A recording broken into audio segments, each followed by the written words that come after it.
ढोलागंज नाम का गांव था जो राजस्थान के उत्तर पश्चिम के रेगिस्तानी इलाके में स्थित था। ढोलागंज गांव ऊंटों की स्मारक और ऊंटों के लिए जाना जाता था।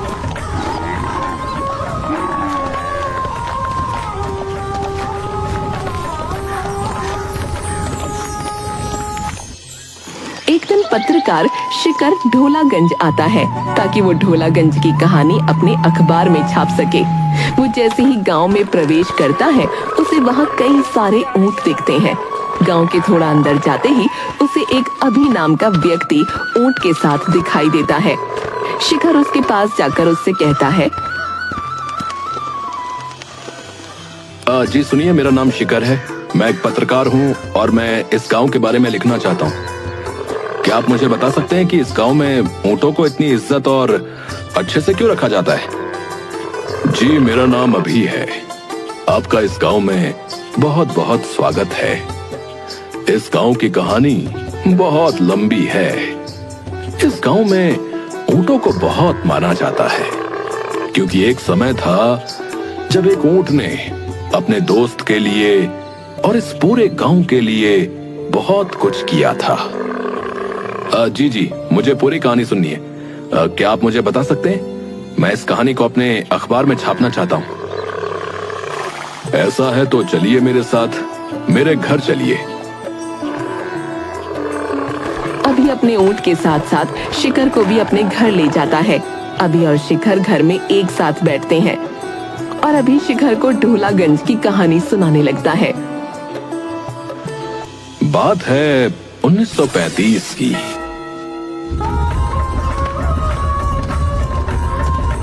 जब ढोलागंज गांव का नाम गणिपुर हुआ करता था। उस समय चंदन नाम का लड़का गांव में अपने पिता के संग बाहर से आए लोगों को ऊंट की सवारी कराया करता था।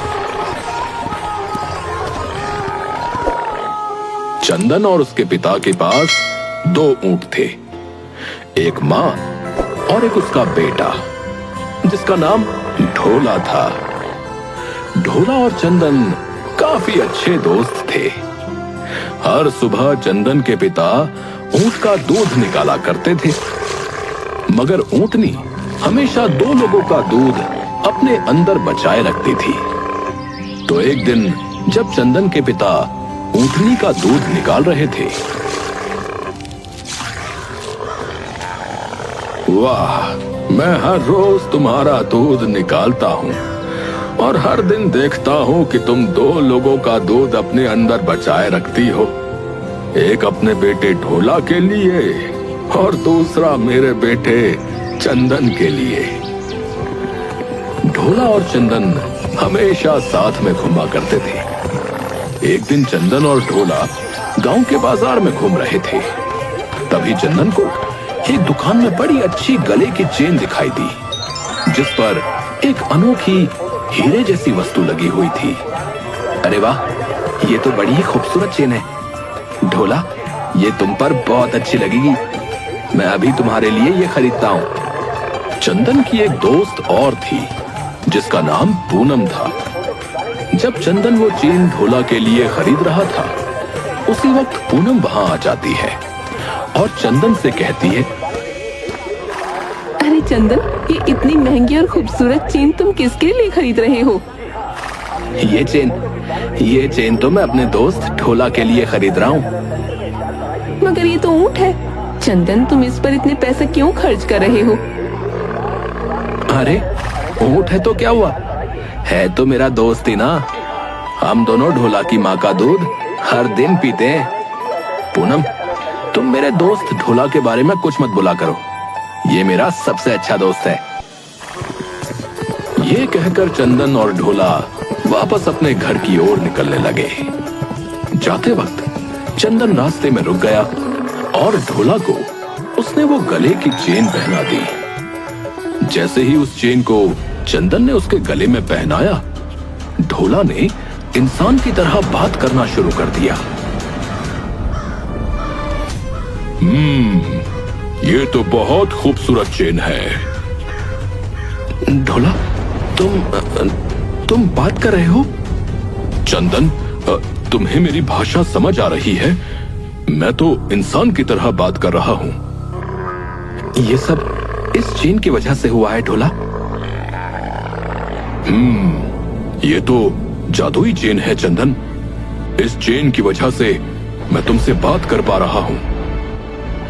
ये बात चंदन ने अपने पिता को बताई, जिस पर उसके पिता ने चंदन और ढोला से कहा, ढोला, ये ऊपर वाले की देन है रे कि तुम दोनों बात कर सकते हो। अब से तुम दोनों की दोस्ती और भी गहरी हो जाएगी। मगर एक बात याद रखना, तुम दोनों ये बात किसी को मालूम ना पड़ने देना कि ढोला अब बात कर सकता है। नहीं तो किसी की बुरी नजर तुम दोनों पर पड़ जाएगी। जी, मैं इस बात का ध्यान रखूंगा कि ये बात किसी को पता ना चले। शिखर अभी से सवाल करता है। ढोला बात कर सकता था? क्या सिर्फ इतनी सी बात के लिए ये सारे गांव वाले ऊंटों को इतना मानने लगे? नहीं, इस वजह से हम ऊंटों को नहीं मानते कि हमारे गांव में एक ऊंट था जो बात कर सकता था, बल्कि इस वजह से हम ऊंटों को मानते हैं कि जो ढोला ने इस गांव के लिए किया वो इस गांव की मिसाल बन गई।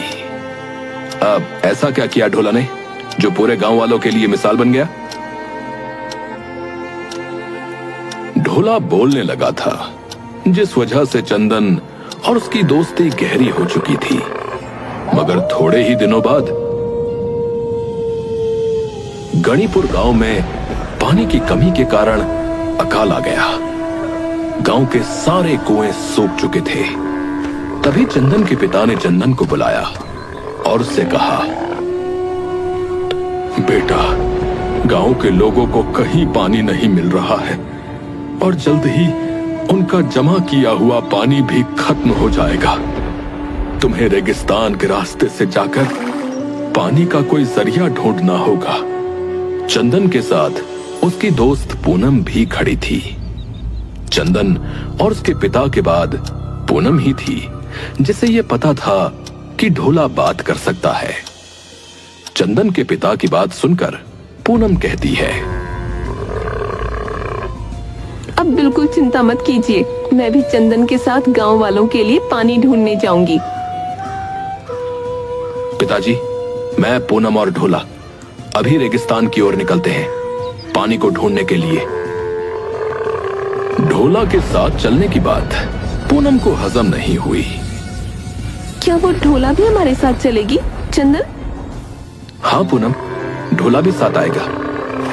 आखिर रेगिस्तान में ऊंट से ज्यादा अच्छा साथी और कौन हो सकता है। जाओ बेटा, अब इस गांव को बचाने का जिम्मा तुम्हारे हाथों में है।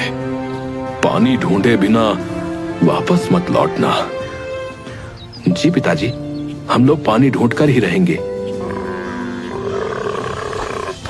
तो वो तीनों रेगिस्तान में निकल गए पानी की तलाश में। रेगिस्तान में तीनों पानी तलाशने लगते हैं। हर जगह उन्होंने अपनी आंखें घुमाई कि शायद उन्हें छोटा सा ही सही मगर कोई तालाब मिल जाए जिससे वो गांव वालों की पानी की समस्या खत्म कर सके।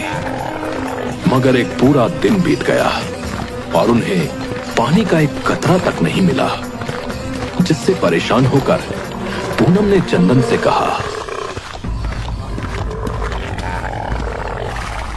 चंदन, मुझे नहीं लगता कि रेगिस्तान में हमें कोई पानी मिलेगा। जब हमारे कुएं का पानी ही खत्म हो चुका है तो रेगिस्तान में हमें पानी कहां से मिलेगा? मुझे लगता है हमें और आगे जाना चाहिए। क्या पता हमें आगे कोई गांव मिल जाए जहां के कुएं में पानी हो, तो हम पानी को भरकर मेरे पीठ पर रखकर गांव ले आएंगे। तुम चुप रहो ढोला, तुम्हें रेगिस्तान और गांवों के बारे में क्या पता? तुम तो बस एक ऊंट हो, ज्यादा दिमाग मत लगाया करो अपना। पूनम, मैंने कितनी बार कहा है कि ढोला से इस तरह बात मत किया करो। वो मेरा दोस्त है और क्या पता शायद हमें आगे जाकर कोई गांव मिल ही जाए। क्या चंदन, तुम अब इस ऊंट की बात पर विश्वास कर रहे हो? ये बोल सकता है, इसका मतलब ये नहीं कि इंसान की तरह है। पूनम, मैंने कहा ना, इसके बारे में ऐसे बात मत करो। मुझे लगता है चंदन कि हमें वापस लौट जाना चाहिए और गांव जाना चाहिए। हमें पूरे 1 दिन से पानी नहीं मिला है। गांव में अभी भी थोड़ा बहुत पानी जमा होगा।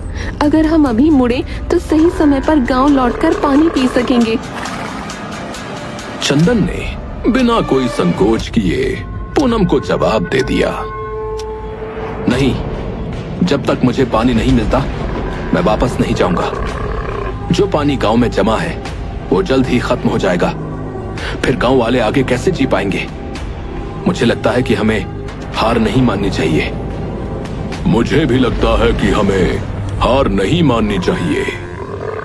ठीक है, तो तुम सुनो इस ऊंट की। मैं वापस गांव जा रही हूँ। देखती हूँ तुम और तुम्हारा ये ऊंट पानी ढूंढ पाते हैं कि नहीं।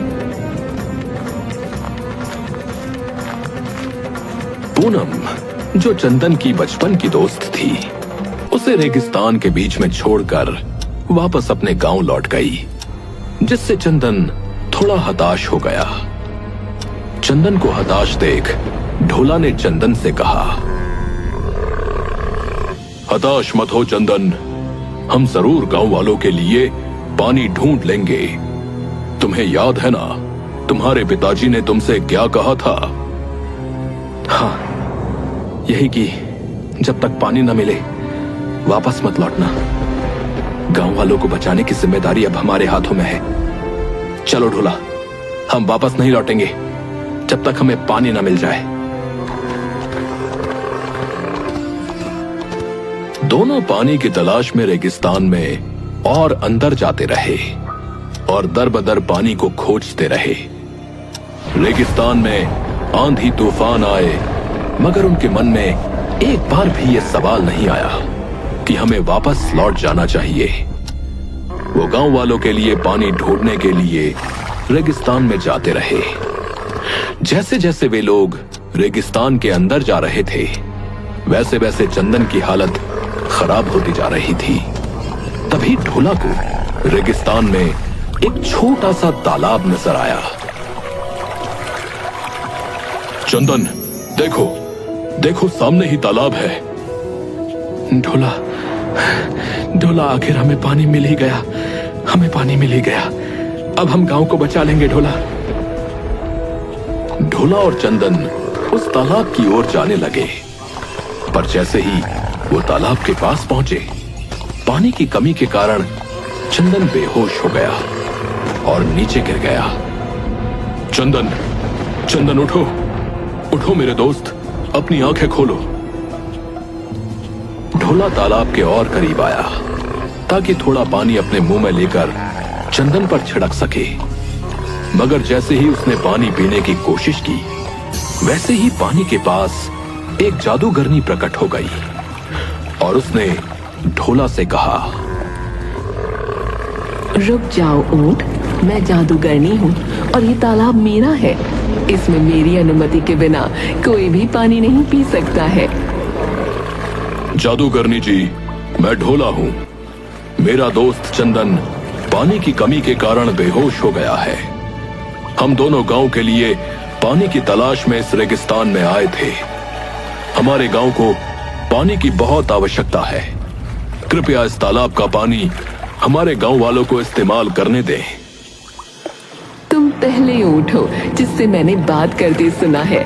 मुझे माफ कर दो ढोला, मगर ये पानी तुम्हारे गांव को मैं नहीं दे सकती हूँ। ये तालाब जादूगरनी से जुड़ा हुआ है। इसकी हर एक पानी की बूंद त्याग मांगती है। मेरे दोस्त को अगर पानी नहीं मिला तो उसकी जान भी जा सकती है और मेरा प्यारा गांव सूख रहा है। मैं अपने दोस्त के लिए कुछ भी त्यागने को तैयार हूं। जादूगरनी जी, बताइए मुझे क्या त्यागना होगा? मैं तुम्हारे दोस्त को ठीक कर दूंगी और तुम्हारे पूरे गांव के कुएं पानी से भर दूंगी, इतना कि उन्हें कभी पानी की कमी ना होगी।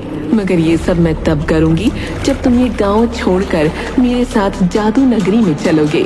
तुम्हें खुद को इस दुनिया से त्यागना होगा और मेरे साथ चलना होगा ढोला। तो ढोला ने बिना किसी संकोच के जादूगरनी से कहा, हाँ, मैं तैयार हूं आपके साथ चलने के लिए। बस एक आखिरी बार मुझे अपने दोस्त से बात करने दे। तो जादूगरनी ने चंदन को ठीक कर दिया। चंदन ने अपनी आंखें खोली और ढोला को अपने पास पाया। ढोला की आंखों में आंसू थे और वो आखिरी बार चंदन से बात कर रहा था। अब सब कुछ ठीक हो गया है दोस्त, वापस गांव लौट जाओ और खूब तरक्की करो। अब गांव में कभी पानी की कमी नहीं होगी। ढोला, ढोला नहीं, कहां जा रहे हो? कहां जा रहे हो? मत जाओ, मत जाओ मुझे छोड़कर। तुम मेरे सबसे अच्छे दोस्त थे। मैं आगे तुमसे कभी नहीं मिलूंगा, मगर अगर फिर मौका मिला तो जरूर तुम्हारे साथ और समय बिताऊंगा। ढोला, ढोला नहीं, ढोला, ढोला नहीं। और इस तरह जादूगरनी ढोला को अपने साथ ले गई। चंदन फूट फूट कर रोता रहा और फिर अपने गांव लौट आया बिना ढोला के।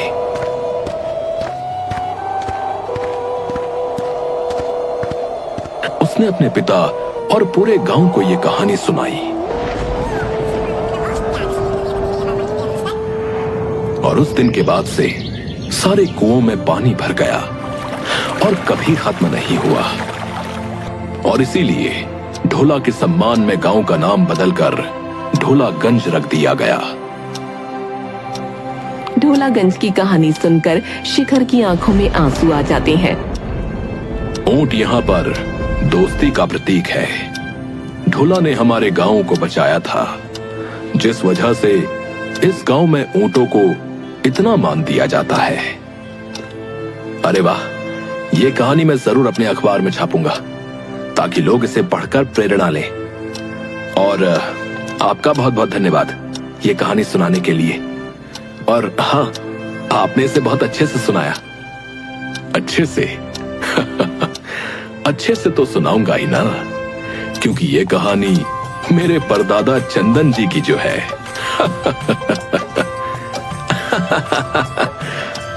शिखर ये रोमांचक और प्रेरणादायक कहानी अपने अखबार में छापता है।